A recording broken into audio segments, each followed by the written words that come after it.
Welcome back to the PFC Podcast. The views and opinions you are about to hear are the speakers and do not necessarily reflect those of anyone else. Now on to the podcast. Welcome back to the PFC Podcast. This is Dennis, and today I'm with Steve. How are you doing today? Good. Thanks for having me. Perfect. So I had heard through the grapevine that you are doing a calcium study, and by perchance, I wanted to do a podcast on calcium, so I thought you'd be the guy to talk to. Okay, good coincidence. So stop teasing me. If you would, would you mind starting off, introduce yourself, and then we can jump into tell me about your trial. Okay, so my name is Steve Schauer. I'm an active duty lieutenant colonel in the U.S. Army. I am currently at the University of Colorado, Denver, doing a critical care fellowship, and I previously did my emergency medicine residency at the Burke Medical Center. Spent a couple years on at Fort Polk, and then I spent a little over 8 years at the Army Institute of Surgical Research, where I was primarily involved in research range anywhere from clinical stuff to clinical translational and all the way back to the lab. And then I'm out here now at fellowship. So we started a clinical study a number of years ago, looking at the effects of trauma on calcium levels across 3 centers, which I think we're primarily going to talk about today. Also happy to say that we've actually finished enrollment for the study. And now we just have, a massive undertaking of getting all the data out that we need. But I'm happy the study is done. We exceeded our enrollment goals, and hopefully I'll be presenting some of that some future conferences once we have all the data pulled. Perfect. I gotta be honest, since Ricky Ditzel did the last paper on it, I haven't heard much of anything about a real study about calcium and its usefulness in trauma. So first of all, it's impossible to talk calcium and military trauma without talking about Ricky. There's one guy on calcium, it's definitely him. So he had a really good paper he put out a number of years ago. I think it was a JTAX, if I remember right. Just talking about how, calcium kind of plays into what we previously called the lethal triad. Now there's also the lethal diamond, lethal quartet, a couple other things that remained that included calcium in that. So that was definitely one of these that kind of, prompted a lot of the discussion about calcium. We had a study that we submitted for grant funding. I think it was back maybe in 2019 or 2020. And then, with all the funding cycles, where everything works, it typically takes anywhere from a year, 18 months before the study actually gets off the ground. So right now we're in about year 3 of the actual study. And like I said, we've wrapped up enrollment, and now we're just getting all the data out that we need from the study. Perfect. So, if you wouldn't mind to start kind of walking me through, what is the main question, I guess, that we're asking with this study? So the main question we're trying to ask for this study is how many patients come in with a calcium derangement on arrival to the trauma center as a result of the trauma in and of itself. So we're trying to determine, before we start pouring blood products in, all kinds of other things that can throw off their calcium levels, how many of them are coming in with some sort of calcium derangement just from getting mangled up in and of itself.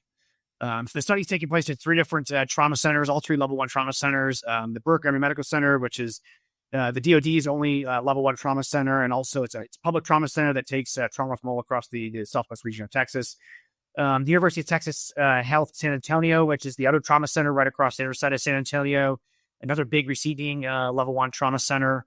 And then the University of Colorado Oshkosh Medical Campus, University of Colorado Hospital is the third one, another level 1 trauma center that takes trauma from all across the region and actually multiple states around Colorado. Okay. Perfect. And I imagine, trauma in DOD is generally pretty bad. Do you think there's a fair enough correlation between civilian traumas and military traumas? That is always the number one challenge when doing, clinical trials or clinical studies here in the U.S. And then trying to extrapolate them to the deployed setting. Certainly, deployed setting, we have gunshot wounds, and here in the U.S., we have gunshot wounds. I would tell you they're not exactly the same. When you're downrange, you're getting hit with high-power rounds. Here, typically get hit with pistol rounds, maybe shotgun rounds. It's very rare that somebody's getting hit with a high-power round. So they're both gunshot wounds, but they're not exactly the same. The area that are really different is the fact that you have a ton of motor vehicle trauma here. There is a fair amount of motor vehicle trauma downrange, but by far and away, one of the most common injury mechanisms we've had, at least in the last 2 conflicts, were explosives, which we just don't see here.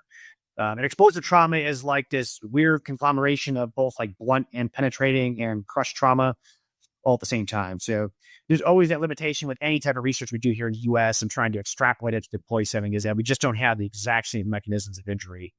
And we're trying to find the best, comparative we can, but it's not the same. Yeah.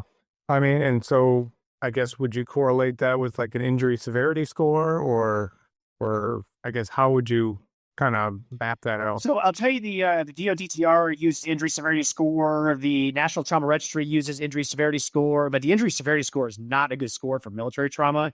In fact, it's not even a great injury score for just gunshot wounds in general. ISS was originally created by automobile companies to assess trauma after motor vehicle accidents. So you look at some of the ISS scoring, there's some weird things about it that just don't quite translate. So for instance, if you had, a gunshot wound that goes through, both hemispheres of your head, that doesn't actually hit the brainstem, it's still only an ISS of 1 or 2. But we all know that human gunshot wound to go straight to your head like this, that's universally fatal. So there's definitely some flaws that are within the ISS. But that said, it's probably one of the better scoring systems we have available, and it's certainly one of the most widely used ones.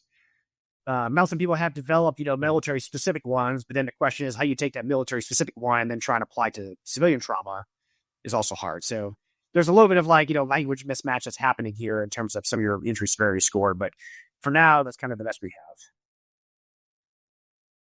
Yeah. All right. Well, use what you got, right?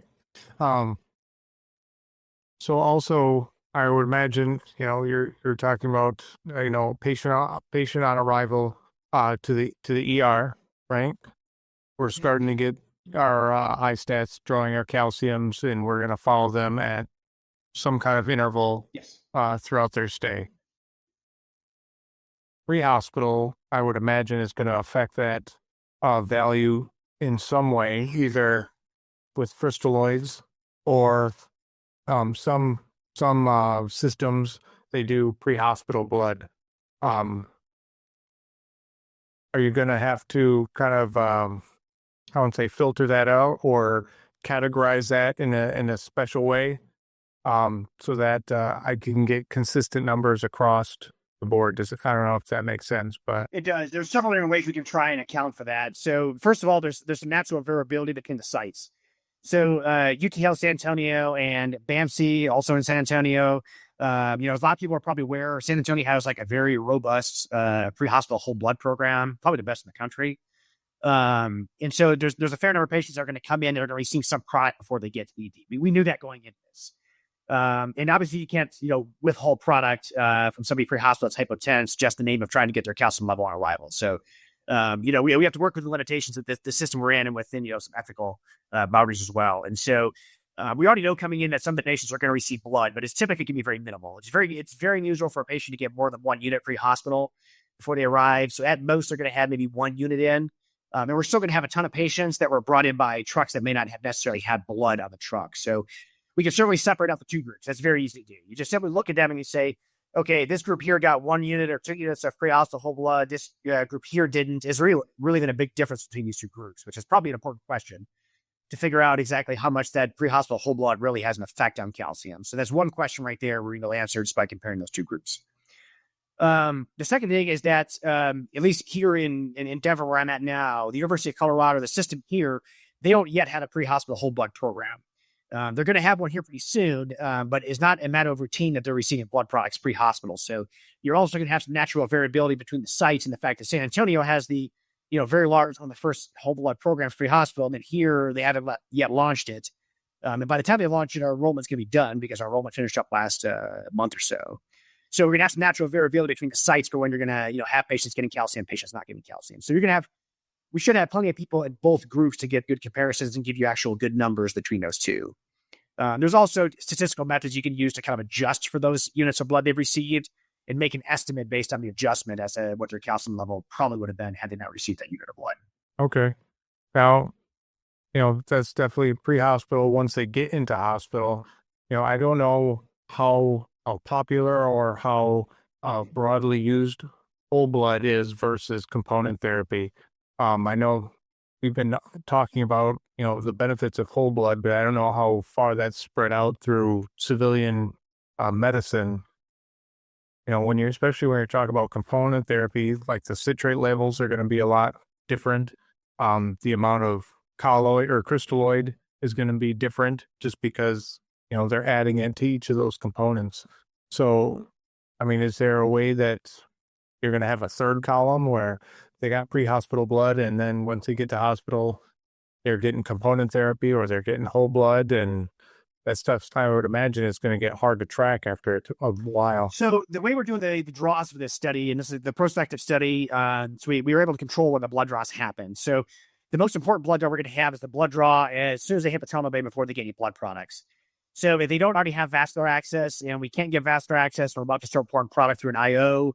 All three of the sites are basically using a direct fem stick just to get blood real quick. So we're going to have blood before the blood products start going in. So the only blood that they would have that potentially affect our primary question we're trying to answer, which is their calcium level on arrival, is if they got it pre-hospital.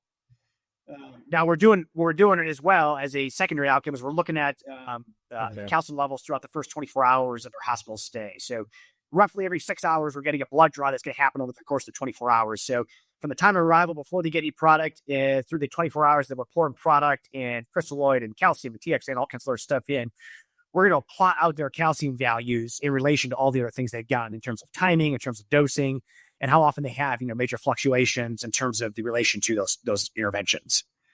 So that is going to be a little more complex statistical analysis to account for all those things, of like how they interact with each other. Because really what we're trying to figure out is how all these pieces kind of interact with each other in terms of physiology.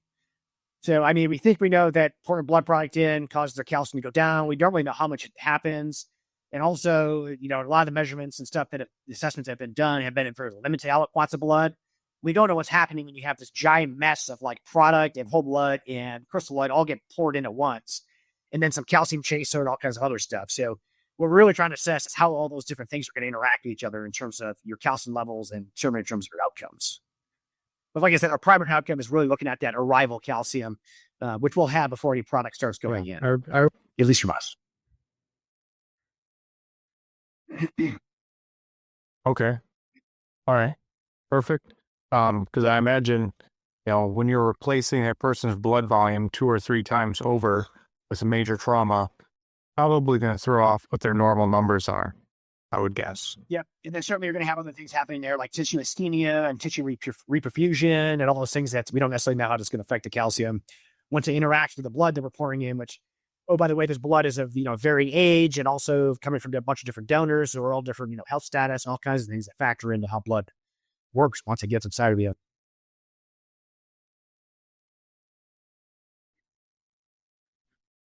Right.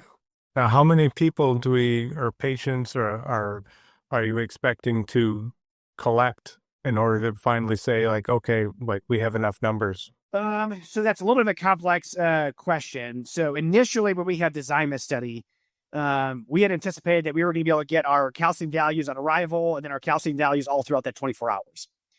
It turned out that getting the calcium values in the ED and the trauma bays immediately upon arrival was actually very easy to do, but getting the calcium levels as they go throughout their course of 24 hours was actually much more complicated than what we thought it was going to be. So from a study logistical perspective, that was actually a lot harder than what we anticipated. So we had anticipated we were going to roll, I think, somewhere around like 420 patients, I think. And we thought we were going to have calcium levels for all those people to up to 24 hours. It turned out that, like I said, it was harder than what we thought logistically to get all those draws. So because of that, we actually had to overshoot our sample size in terms of our primary outcome. So in terms of the patients that have an arrival calcium before getting any blood, I think our final numbers are going to be somewhere around the range of like 900-ish, maybe a little more. Then the patients that have the vast majority of their 24-hour draws is going to be over 400. So in terms of the 24-hour apply, we're going to have over 400. They have the majority of their calcium draws. We're going to have, like I said, somewhere over 900 in terms of the arrival calciums is what we're targeting right now. Yeah. Okay. But that's the main question anyway, is how many coming in hypocalcemic or eucalcemic or whatever, right? Okay. So the other thing we could talk about as well is we do have some paper data set that's under review right now from the DODTR that's under review with the journal. I'm not going to say the journal name because it hasn't been accepted yet. But I do want to point out there, I mean, there is some data from downrange suggesting that, calcium derangements do happen. And I can, share some of that data with you now, just kind of give you an idea of the fact that there is some, data from downrange suggesting that calcium derangements do happen. And I'll pull up some numbers for you right now. So it looked like here that we had, out of the roughly 2,000 draws, over half of them had a calcium derangement when they came in to the emergency department. And these are mostly emergency department draws that we're looking at. And the number of patients that had them above and below was quite a bit. It wasn't just patients that had, just low calcium. So let me pull up the numbers for you here. So what we did is we looked at the association of the hyper and hypocalcemia. The patients that came in at high, patients that came in low. There was more patients that came in low than patients that came in high, but there was a substantial number of patients that came in high. We looked at a whole bunch of different outcomes, or I should say associations, not necessarily outcomes. We looked at INR, thrombocytopenia and acidosis, drops in hemoglobin, tachycardia, hypotension, shock and disease, hypothermia, and then the number of patients that went on to receive what we call a submassive transfusion, or at least 3 units of ACT cells or whole blood, supermassive transfusions and massive transfusions. And hypercalcemia was associated with nearly all of those. Hypocalcemia was associated with as well. But in terms of the association, we found there was a stronger association between hypercalcemia versus hypocalcemic events for nearly all of them, except for about 2 of the measurements. But in terms of like your physiologic derangements, tachycardia, hypotension, being high or having high calcium was actually more associated with that than what it was having low calcium in terms of the derangements. So again, that's just some retrospective data from downrange. There's a whole bunch of limitations that come with using DODTR data in terms of actually knowing the timing of events and stuff like that. So at best, we can say maybe there's some associations, but I was just going to share some of that data as well that will be coming out a lot sooner than what our prospective calcium study will. I think our prospective calcium study we're hoping to have under review by about the end of this calendar year. Okay. And I mean, especially in DOD, like our documentation pre-hospital is not the greatest. And so I imagine I would say in the hospital, it's better, but it's not that much better. Really the main thing we lack is a lot of good timing data. So we know that certain things happen in the ED, certain things happen in the OR, or certain things happen in the ICU, but where exactly they happen in relation to each other is not always clear. As you know, you can spend a lot of time in the ED doing a resuscitation before they even leave to go to the OR. In that 15 minutes, there's a lot of stuff that can happen, a lot of stuff that can go wrong, a lot of stuff that, a lot of interventions you can do. And so understanding exactly where stuff happened in that 15 minutes can be often difficult to do, which again is one of the reasons why we're doing the prospective study, is to have much better timing data. Yeah, absolutely. Speaking of getting things done, okay, with DCR, and I'm going through the damage control, resuscitation, and prolonged field care, CPT is what I'm looking at. They mentioned giving calcium with your whole blood, not delaying blood to give calcium, but hopefully going in at the same time. They mentioned 30 mLs of calcium gluconate, 10 mLs of calcium chloride. Now, if you happen to look at the vial, both of them say 1 gram. So why on earth would I give calcium gluconate when I can have 3 times the power in calcium chloride, and I'm still given 1 gram? So I don't actually understand why is there a difference, and why not just give calcium chloride? Well, the main limitation is that calcium chloride you generally want to give through a central line or some sort of central venous access. You can get a lot of like phlebitis, and if you get extravasation with with that version, you can also cause a lot of tissue necrosis. So there's more risk to it. And also, by the way, a lot of times you don't have central venous access, so it's a little bit easier just to get the gluconate. The reason why you're giving 3 times the amount is just because one has more ionized than the other one. Because when it's in its form where it's bound, it's not the active form. It needs to basically decouple and be in the ionized form for it to be active. But the calcium gluconate, you have to get 3 times as much because it doesn't have as much ionized calcium in it once it dissociates compared to the calcium chloride. Okay, so don't pay attention to the 1 gram on the vial. It's the volume that you're actually looking for. Yes, yeah. Okay. So really you can think of it more as the concentration once it actually enters the body. Yeah. As opposed to, they're not necessarily equal when they're in their stored formulation. Okay, perfect. Now, I am in a soft unit, and if I'm going to give something to someone, I'm going to give it as rapidly as I possibly can because we're extreme. So I like to push my calcium as rapidly as I possibly can. But since this is a medical education podcast, how probably should I be giving it? Slower is better. I mean, whenever you push the calcium, you got to keep in mind it's going to have effect on all the cardiomyocytes. So like rapid fluctuations and stuff like that can cause, dysrhythmias, which are probably temporary. But for the most part, you probably like to avoid that as much as you can in somebody that's already hemodynamically unstable. So the slower you give, the better, in terms of options, there's always the option to drip it in, but there's also the option to do a slow push, say over like 10 minutes, 5 to 10 minutes. That's going to give you a lot less fluctuation and give your body some time to acclimate and for it to disseminate throughout your blood volume, as opposed to like one rapid push, like you're giving adenosine and trying to get, all 1 gram to the heart, within 17 seconds, is going to have different effects. So, slower is better, is what I would suggest. Okay. Now, obviously, you want to jump to blood as rapidly as possible because that's what's going to save somebody's life. I've seen guys are rapid to calcium. I've seen guys that are rapid to TXA. But what about, like, how fast should I be giving it? I guess not administering it, but in this continuum of care, like how important is giving calcium, which I guess is the purpose of your study. But just in good medical care, is it something that as soon as I start the blood, go ahead and get some other point of access and start administering calcium and TXA? Or is it something like get to it when you get to it? I would not venture to say you need calcium with your first unit of blood. Ideally, you're doing this in some place where you have an iStat available, so you at least get some idea as to what the trend is happening to your calcium, but I get that iStats are not available everywhere. Although, with the portability and all that, I think that should be pushed further forward, especially if you're in an area that's expecting casualties. The area that's storing large volumes of blood product. I'm not sure if you're storing large volumes of blood product, why you can't have an iStat machine. So, that's one question I would always pose when it comes to that. The hard part about calcium is that we don't really know who is dipping down to the hypocalcemic range and who may be in that hypercalcemic range. Most of the data seems to be centered around this like Goldilocks concept where you want, not too little, but not too much. Too little and too much are also a bad thing.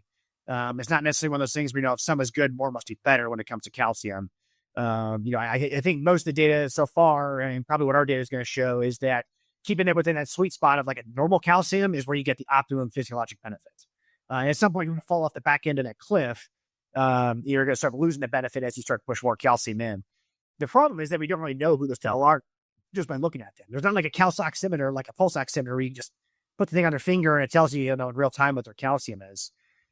Right. That's one of the underlying challenges is that, if you just take a guess and you're giving calcium to every single unit of blood you're giving them, there's a chance that you may be pouring more calcium or more gas in the fire with somebody that's already hypercalcemic. Also, with 1 unit of blood, I'm not sure 1 unit of blood is going to cause your calcium level to drop significantly enough that you need to be pushing calcium in with every single one. There's a systematic review that I posted a couple months ago that came back out in February. They looked at calcium derangements, all the studies that were available looking at calcium derangements on arrival to the trauma bay and comparing the patients that got blood pre-hospital versus ones that didn't. And the difference was like 0.03, millimoles per liter. It was a very small amount. It wasn't much. So it wasn't like the little bit of blood they're getting pre-hospital was causing these, substantial drops in calcium. They're going to cause all kinds of physiologic derangement. So I think it's probably a bit on the aggressive end to say that for every unit of blood you're pouring, you should be pouring in calcium just empirically. And certainly, I think I said, if you're pouring in a few units of blood or at a place where you have a pretty substantial supply of blood, you should probably be asking your chain of command to also give you a iStat machine, so you can be measuring that in real time or as close to real time as you possibly can as you're pouring stuff in. Yeah, I mean, absolutely right. If you're able to actually do a massive transfusion, you probably should have the lab equipment. Since you have the coolers to store all this blood, you probably have enough room for an iStat machine. Yeah, especially because they're so small. I mean, the cartridges have to be stored a special way, but if you have the refrigerator store the blood, you can store the cartridges. And the iStat machines are they're smaller than like the old school, Zach Moore's cell phone. I mean, that's how small they are now. So they're not very big. So certainly like a portable thing. It's not like you're asking people to carry around some tag machine with them or something like that, where it requires an entire desk or something. Yeah. And at least in the prolonged field care CPG, it's not, you're not giving calcium with every unit. It's every I think they say it every 2 to 4 units, at least consider giving calcium. And I'm guessing the assumption is that they're hypocalcemic, but that's the question of your study is, are they actually, either than You can be doing too is you certainly got to be reassessing your patient during that time. I mean, so if you're looking at your patient, you're saying, I've given them blood for how much they've been bleeding. This blood shouldn't have had an effect, and they're still like hypotense and still having hemodynamic, derangement, stuff like that. Then you may want to consider giving the calcium and basically doing your own little mini clinical trial and see what happens. If you give an calcium and their hemodynamics start to improve, and again, you don't feel like there's ongoing bleeding, okay, maybe you're down the right track. But I surely don't think the answer is, well, I see some hemodynamic instability. I'm going to pour 6 vials of this stuff in. So something where you have to constantly you may have to do it, reassess if you don't have the machines available to do it. But I think the big thing there, you're going to have to kind of make your clinical assessment about ongoing bleeding, how much blood you've given, and make those frequent reassessments and decide whether you're going on the right track or not, at least based on some physiologic feedback you're getting. Yeah. So, at least what I've seen when I'm doing some kind of, I wouldn't call it DCR because it's really like 1 or 2 units. So some blood anyway. And, especially if that patient is like really crashing, like they're starting to lose radials, like we are danger close to actually just losing vital signs altogether. And I've given a gram of calcium. I've used calcium chloride. I just make sure that I have a good IV with a solid flush. And if I don't see their tissue balloon up, then I'm assuming it's going through. So I go ahead and I push the calcium. I push it in that situation. I push it pretty aggressively. And I've seen them bounce back. I wouldn't say amazing vital signs, but definitely amazing compared to the none that they had before. And that seems to last me roughly about 10 minutes. And that is definitely enough time that I can get my blood started and start crushing that in to actually help the situation, actually get things moving forward, right? Yeah. So, that's the effect I've seen, giving calcium, but hypercalcemia, like, are there any physiologic signs that I should be looking for that would tell me, he might be too high, or am I just doing a test dose of a gram of calcium, and if things get worse, stop doing that? Yeah, if you don't have the machines available, that's a tough one. I mean, I think if you don't have machines available, you're going to make your assessments, how much blood you're pouring in, how much blood you think they're losing, and then you're probably going to do your own little mini clinical trial and see what happens, your N-of-1 trial, and see what happens. If you get the calcium and you don't think there's necessarily, significant ongoing hemorrhage, and all of a sudden the hemodynamics start to go back, off the back end there, then maybe you overshot it with the calcium. And that's a tough one, though, because without being able to measure it, you're taking your best guess. And I think that's about all you can do. Certainly in terms of IV access, first of all, use what you got when you have available, both in terms of your drugs and your IV access. Okay. If you have an IV that you're comfortable pushing D50 in, you're probably okay to push the calcium chloride in as well. That not the official recommendation, but again, use what you got to make your best judgment. And if you're looking at IV and you have a big one to EC and you're saying to yourself, yeah, I'd have no problem pushing some D50 in there, you probably have no issue pushing the calcium chloride in there. I never actually pushed D50, so I have no idea what that is, but I have taken a solid, 10 cc flush and just hard slam it, and like if a tissue balloons up, a cold swollen out, yeah. Then if I don't have that, then it's probably pretty solid. Yeah, and your other option always too is IO as well. I mean, you can put a lot of stuff through IO, just because of the nature of how those muscles work. Okay. Which actually leads me to a question. So, extravasation can lead to tissue damage. I'm putting it into a bone. That's not getting absorbed super quick into the vas. Well, it is, but it isn't. It's going directly into tissue getting picked up. Is that going to cause necrosis? Well, if your IO is in the right spot, and it's actually in the bone marrow, which is like highly vascularized, no, you shouldn't really have any issues. Get it slam it in. The only challenge with IOs is sometimes you do get IO misplacement. which can happen. So you can certainly have IOs that are muscle tissue, or they can become dislodged and get muscle tissue as moving the patient. So you just want to make sure that you're actually in the bone compartment there when you're pushing this stuff, and it hasn't dislodged into the soft tissue. I mean, the real issue is when you start pushing this stuff into soft tissue. It's not necessarily that you start pushing it into the marrow, which is highly vascularized. Okay. All right. Perfect. Say I'm a brand new person, brand new medic, and I'm trying to filter out what exactly do you want me to do. What advice would you have as far as administration of calcium? It's gonna first boil down to use what you got. So it depends on which one you got. If you have the calcium gluconate, you have the calcium chloride. If it's unlikely you're going to be having, good vascular access, or you're not quite sure about your phlebotomy skills and stuff like that, then maybe stick with the calcium gluconate when you're loading up your aid bag. If you had a whole bunch of IOs with you and you're very confident in your vascular access, maybe you can push for some calcium chloride, because certainly it's less volume you have to carry around. And, volume is always one of the limiting factors in how much stuff you can pack. So it's going to be a little bit of the assessment of that, but I think a lot of that's probably going to be dictated by your supply chain and what you can get a hold of. I mean, at least my experience downrange is that the supply chain, it wasn't like, you're shopping at Walmart where you get to choose whatever you want. It's basically like you're going to, the corner gas station, and you get to choose, from the limited stuff they have available, and that's what you get. So that's probably going to dictate more than anything what you're going to be carrying is what logisticians are going to get you. Yeah.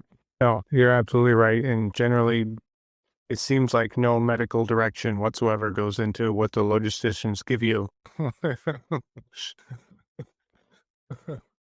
Well, is there anything else you'd like to add? You still want to talk about the TXA? Yeah, sure. Yeah, so I think the question, yes, that's a good question. And this is always a hard one to answer, which is you brought up three things. You brought up the blood, you brought up the TXA, you brought up the calcium, and you're like, okay, I've only got so much time here, and there's, only one of me, and there's, 1, 2, 3, 4, 5 casualties. How do I prioritize those things? And, assuming you have an unlimited supply of all three of those things, which is also another factor, and a whole different discussion when it comes to, triaging resources. Let's say you have unlimited access to all three of those things. I would certainly say you want to prioritize your blood, number one. Sure. I mean, your blood is going to restore to physiology. It's going to give it the coagulation factors. It's going to, help them with delivery of oxygen to the tissues. So blood is number one. There's tons of data supporting that. Definitely reach for your blood for number one. Now, I would tell you reach for your TXA for number two. So your TXA is going to stop the fibrinolysis, which is basically the breakdown of clots as they form. And this is like a normal physiological function, except when you have a massive injury and you're pouring your blood out, you start to get, more fibrinolysis than what you want. And you almost kind of fall in this area, what people call hyperfibrinolysis, which is a lot of fibrinolysis where you're breaking down all kinds of clots that you don't want broken down. And TXA basically stops that from happening in terms of the fiber breakdown. So the TXA is going to help reduce the amount of your own clots that are getting broken down by, coagulopathy and your coagulation derangements. So I would put that as number two, because what you don't want to do is you don't want to have all those clots form and then have all the clots get broken down, and then your own coagulation factors are basically gone, which TXA will help slow that down. Now, there's always a question of how you administer TXA. Certainly there's the 2-gram flush option. And I would say that, 2-gram flush of TXA is better than no gram flush of TXA. If you have the time and you have the resources and the ability to do it, I think the standard infusion plus the drip is going to be the best option. So there's relatively good data showing, we need to reach certain concentrations of TXA in your blood before you get the anti-fibrinolysis activity. And so it's only going to have an effect as long as you're above that level. And I posted about this a while back, but it kind of gets into a bunch of pharmacokinetics. But unless you're above that level, the TXA is not going to have an effect. So if you have this quick bolus that goes way up and then way down, you don't get quite as much time in the anti-fibrinolysis. So if you have the time and the resources, you can do the infusion followed by the drip. What you do is you bring it up above that level, and then you sustain them like this way out here. So you have a long period of time that you're in the anti-fibrinolysis range where you want to stay. So, again, 2 grams is better than no grams, but if you have the ability to set up the infusion plus the bolus, I think that's going to be a better option.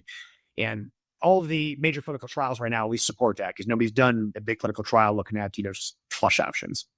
But there's also a lot of logistical benefits to the flush, which is that it's, a lot easier to do. And, people are more likely to do the things that are easier, quicker, faster, as opposed to things that are like a major pain in the butt, which is what the infusion plus the bolus is. That's a major pain in the butt, especially by yourself. So I would put that as number two. And then as you're going down your list, I think, think of yourself some of the calcium derangements as your important product and something like that's probably a little further down the list. But there's the things you want to be doing up front, I think, is you're making is your blood, your TXA. And as you're starting to stabilize out, you're starting to get down your algorithm, you can start thinking about giving things like calcium. But I certainly wouldn't put that as my number one thing. And so, working on my casualty, I don't think the number one thing I'm going to do is whip out some calcium and start pouring that in before I do all those other things. Yes. Obviously, I think it depends on what do you have immediately available. Like if your blood is in a cooler with Steve and he's bouncing around the battlefield, get your access to start with, I would say, either calcium or TXA. Because at least my understanding was, you have trauma, the lethal triad or diamond or pentagram or whatever we're calling it now is starting to set in, right? You have the coagulopathy, you have the acidosis, you have the hypothermia, and calcemia is a question mark. Those are all inhibiting your ability to make clots. Okay? At least this is how I thought it was. Okay? So if I'm not making clots because of these three reasons, then what is TXA doing? Like, I understand it's a hyperfibrinolytic, but if I'm not making a clot, there's nothing to hyperfibrinolate. Yeah. So that's a good question. Because you're not making clots, and the TXA is not going to do anything. It's not going to stop the clots from getting broken down that were never there in the first place. But one of the main reasons why you'd be giving calcium in the setting of trauma is that calcium is a cofactor with a lot of your coagulation cascade. So if you have no coagulation factors to make the clot to begin with, the calcium is not going to help your coagulation cascade because you don't have them. So it's just like the same circular thing that if you're out of coagulation factors, the calcium is not going to help you with that. But if you're out of coagulation factors, you're also not going to have, fibrinolysis because there's no fibrin forming. But the reason why you get the TXA is to stop your stuff from being exhausted. So, there's kind of like when somebody's bleeding, it's like you're pouring blood in them and they're bleeding out the other side. Ideally, you want to stop them from bleeding out the hole first. Chicken and the egg. Important thing, and that's kind of what I would equate your TXA to. If you have all your clots that are forming there, then your clots are getting broken down or falling out the hole here. It's better to stop that hole from getting all the things falling out than it is necessarily to kind of keep pouring stuff on top of it. So, I'm not sure if that was necessarily the best comparison, but if you can stop the bad stuff from happening, it's easier than having to fix the bad stuff after it's happened. Which I think kind of is where calcium is coming in, is you're trying to fix the bad stuff that's already happening. Yes. So the way I thought of it, and again, I could be absolutely, completely wrong, is because calcium was part of that clotting cascade, I would be more likely to make clots, as well as helping the cardiovascular system, as well as helping the vascular system, et cetera, and then hopefully building something so that the TXA would now be able to act on something, was my thought process. Am I even in the right ballpark? It makes sense for what you're saying. I just don't know if there's any data necessarily to support it. Now, there is also a DoD-funded trial that is either launched or it's going to be launching soon. I'd have to check. That's going to be launched out of Pittsburgh. They're leading it through the Lights Network. And part of that is going to be patients are getting, one of the arms is they're getting vasopressin, the other arm is they're getting calcium empirically. So that study will actually answer some of that question. Now, it doesn't give the answer right now today. So, what to do tomorrow, stick to your best knowledge of physiology. But that will tell you, that will answer some of that stuff as we see what happens in this randomized control trial where they're actually just empirically giving calcium to see what happens. So it may turn out that empirically giving calcium, helps with coagulopathy and they have less bleeding when they get to the hospital. May turn out that it does absolutely nothing. But until we have the data, it's really hard to get a good answer on that. But I think that trial is going to kind of answer your question, which is, is pouring calcium in, is that going to help me make my clotting cascade work a little bit harder? Which I think is what you're asking. Yeah. I'm just want to make sure that I'm right. That's the most important part of anything, is as long as I'm right, then I'm happy. There is certainly some physiological basis for what you're saying, which is the reason why they're doing the randomized control trial. Yeah. Otherwise, you can go into a multi-million-dollar randomized control trial just based on, a whim. Yeah. There's physiological reasons behind it. So yeah, I think certainly in terms of our physiological understanding, I think you're, in agreement with all the trials happening. Good. Hopefully it happens soon. Because I hate to think I've been telling people to do things backwards for a long time.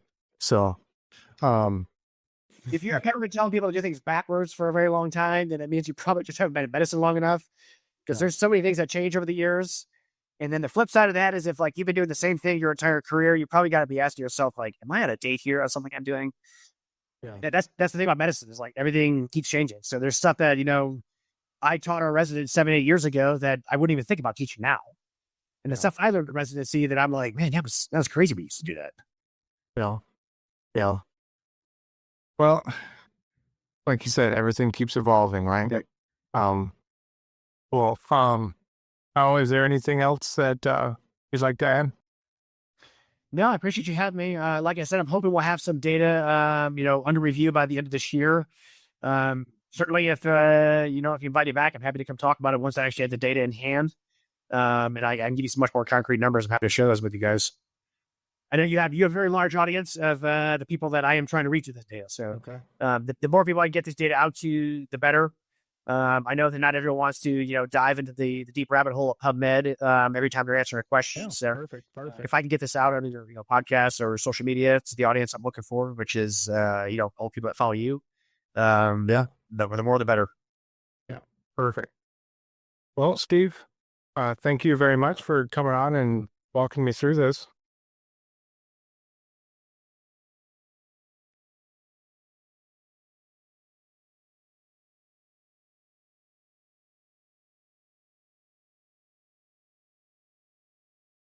For today's podcast, be sure to go to our website, www.prolongfieldcare.org. Find us on Facebook, YouTube, Instagram. Subscribe and stay on the bleeding edge of combat medicine. This is Dennis for the PFC Podcast. Our boy is waiting there for you.